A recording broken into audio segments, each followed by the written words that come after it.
ज्या राष्ट्रामध्ये आपण जन्म घेतलाय की ज्या राष्ट्रामध्ये छत्रपती संभाजी राजांसारखा आदर्श असताना आपलं लक्ष विचलित होण्याची यत्किंचितही गरज आहे का हो? की छत्रपती संभाजी राजांचं धर्मांतर घडवून घेण्यासाठी औरंगजेबाने अनेक प्रयत्न केले, पण केवळ आणि केवळ शंभूराजांच्या मनावरती राजमाता जिजाऊंनी जो संस्कार केलेला होता, कुटुंबातला संस्कार यालाच म्हणतात ना. जिजाऊ साहेबांनी शंभूराजांच्या मनावरती जो संस्कार केलेला होता, त्या संस्कारांमुळे छत्रपती संभाजी महाराजांनी या देहाला सुद्धा तुच्छ मानलं. औरंगजेबाकडे देहाला सुद्धा तुच्छ मानलं आणि हसत हसत मृत्यूला कवटाळलं की मृत्यू सुद्धा शंभूराजांना शरण गेला हो त्या ठिकाणी. अशा शंभू महाराजांचा आपल्या पुढे आदर्श असताना या शंभू महाराजांचं एवढं दिव्य प्रकांड चरित्र तुमच्या आमच्या समोर असताना आपली मनं भरकटतात. आपण चुकीच्या मार्गाला जातो. किती लोकांनी छत्रपती संभाजी महाराजांचं या ठिकाणी चरित्र वाचले?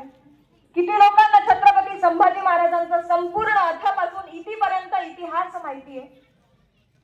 किती प्रकांड बुद्धिमत्ता होती या संभाजी महाराजांकडे की एवढा मोठा आदर्श तुमच्या आमच्या डोळ्यासमोर आहे की छत्रपती संभाजी महाराजांचं जे चरित्र आहे ते नुसत्या मुलांनी, नुसत्या पुरुषांनीच नाही तर प्रत्येक स्त्रीनं वाचलं पाहिजे. प्रत्येक स्त्रीनं वाचून तिच्या मुलीला वाचायला लावलं पाहिजे. आणि जी मुलगी, श्रोते हो, जी मुलगी छत्रपती महाराजांचं दिव्य चरित्र वाचताना ज्या वेळेला छत्रपती संभाजी महाराजांचा शेवट येईल, तो शेवट वाचताना जिच्या डोळ्यामध्ये अश्रू तरळले नाही आणि जिच्या अंगावरती रोमांच उभे राहिले नाही, अशी जी स्त्री असेल की डोळ्यामध्ये अश्रू आहे, अंगावरती रोमांच उभे राहिलेले आहेत, ती स्त्री लव जिहाद सारख्या गोष्टींना बळी तरी पडेल का?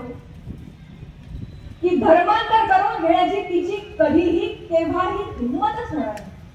असे आदर्श आपल्या हिंदुस्थानामध्ये जन्माला आलेले, अशा आदर्श वीर पुरुषांची, वीरांगनांची चरित्र आपल्याला परंपरा म्हणून इतिहास रूपाने लाभलेली आहे.